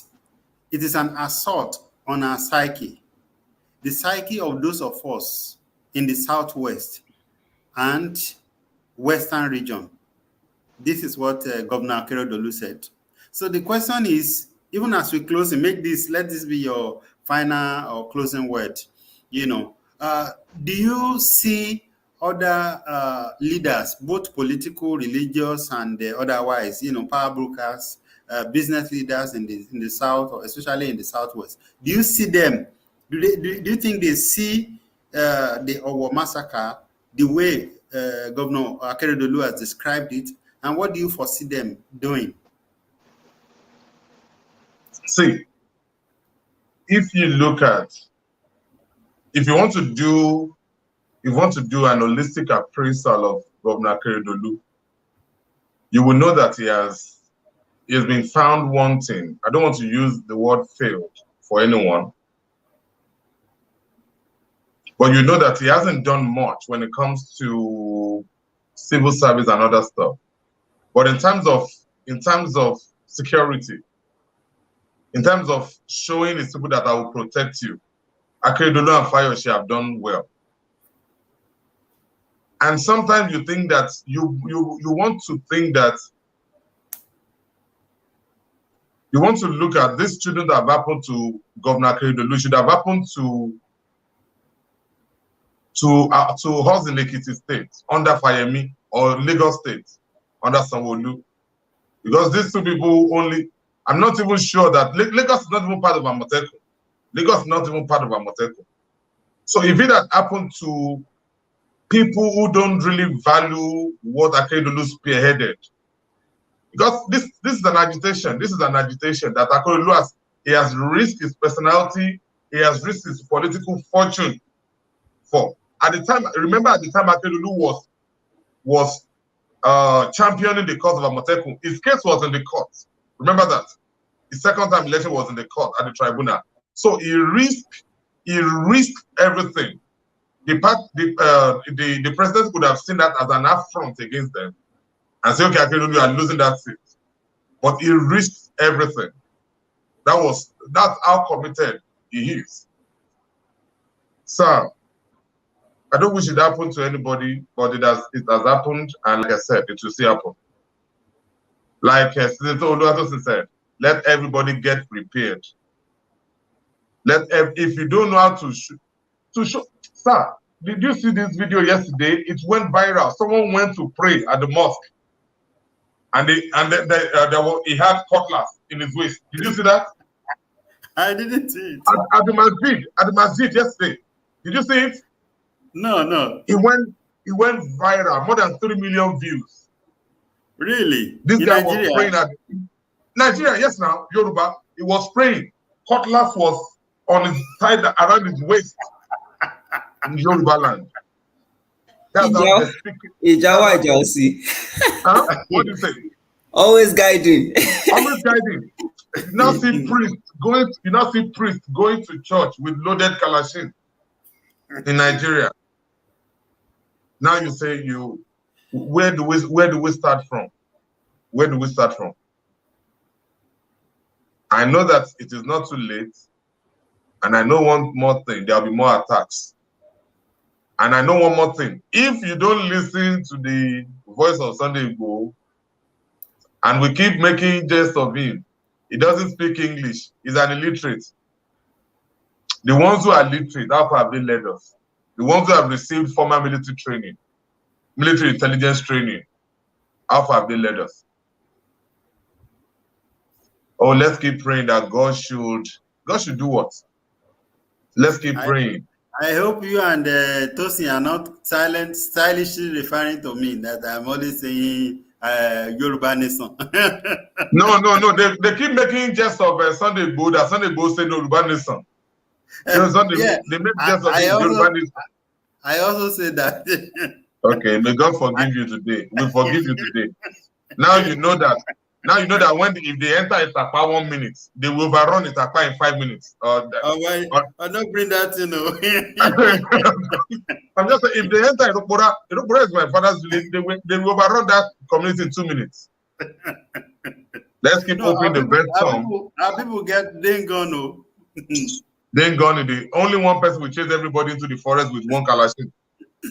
My brother, Daddy, let's keep praying. Let's keep praying that everything comes right, and let's keep acting right too. Thank you for today. Thank you very much, IT. Yeah. Just please, let's round it up. Thank you very much. Yeah, it's been an awesome conversation, even though it's a difficult one. Yeah, so I would say most power brokers and political leaders in the Southwest know the truth. They see it the same way Arakunre has seen it and has said it, but they would not say it. Mostly because of political benefits, because of political association, and because of the fact that they want to appeal to the majority up there. So most will not come out to say it the way it is, but I tell you, they see it, and they see the looming problem. They see it, but they feel like if they get hold of power, they will probably be able to curtail it, but it might get out of hand even before then. So just like Adetayo Van Dam Adewale has said, all we need to do in the Southwest is to protect ourselves and prepare for war. Indeed, the war is at hand. Truly, honestly speaking, it is at hand. It's a difficult thing to say, but that is the sad reality. So the earlier we take this seriously, the better. So it might sound funny to hear that someone has gone to the mosque with cutlass, but that person is actually trying to be very realistic with his life. Even if cutlass, before you throw cutlass, the bullet has entered your heart, but he probably will be able to take down one or two and die a brave man than another man that will go there and just die like a chicken. So it's a sad reality, but that's what we found ourselves in. So please, Nigerians, one last thing that I would like to add, especially because of the political drama that is happening and that will still happen in the next few months till the general elections. We pay too much attention to the presidential election, and we just leave the other guys, to just go there without knowing that the president would not be able to do anything without the support of those guys. And if we try to leave them and go there to the red or the green chambers, when they get there, they will make friends of this. They will be friends of the executive, and it will remain a rubber stamp. Is it rubber stamp? Rubber stamp legislature system. So let us also educate ourselves, educate our parents, educate our friends in the market, at our workplace. Let us tell them that the presidential election is as important as the House of Representatives election, because when the chips come down, you would realize that the only person you can drag is that man that will drive jeep in your street. The president might not be on your street, might not come to your village, might not come to your city, but that man, even though he has mansion in Abuja, he has relatives, close ones in your village, and they know that if youth revolt against them, it will hit them as well. So those people, let us select the best among us. Let us leave family, is my mother's cousin, my father's sister's cousin, things like that. Let us look for the best candidate for each of the positions. When they get there, then we can assess if they have done well or not. But please, as much as we pay attention to the presidential elections, let us do the same for other positions that politicians will be contesting for. Thank you. Thank you very much. Thank you, everyone. Thank you, IT. I'm very, very grateful. Timlayin, thank you. Tosin, thank you. And Village Boy in Assetia. And that man, I think it's Onwuna who called in. Thank you very, very much. We've had over 2 hours. It's 2 hours, 5 minutes now discussion. It's heavy. I know that this is a difficult one. And I'm sorry if you feel like I dragged you into this kind of discussion, because I was actually thinking maybe some of us might not want to get into this discussion because it's kind of sensitive, and because of the political situation and all of that. But I just felt in my heart that it will be a disservice to ourselves as a platform, and then to our viewers also, for people to have died like that, and for us not to be able to stand and say it is wrong, And I'm glad that we have done that tonight. I feel fulfilled. So thank you very much for doing the difficult, even tonight. IT, my regards to your family. And thank you so much. Thank you very much. Yes. Yeah, I will be back again. Thank you so much. I hope you'll be able to join us. We will be talking about politics next week, Saturday. So, in fact, I was thinking you were going to Ekiti to contest, and then suddenly I know they see your poster again. So we need to talk about. They did it. They wanted to do it for me. You know now. Solomon said, "A wise man sees danger ahead and hides himself." You know. Okay. Yeah. Wait. Let's go. Let's get offline. We talk behind closed door. Thank you, everyone that have watched this broadcast, and thank you very much. We are grateful that you have helped us. You stayed with us till this time, and share and like and comment. So we will see you again next week. Please go get your PVC if you have not yet registered. I think they have maybe 1 or 2 days left. Quickly go and register and collect your PVC, because that's all we have. Like Tosin always say, it's monkey see, monkey do. Thank you. Bye-bye.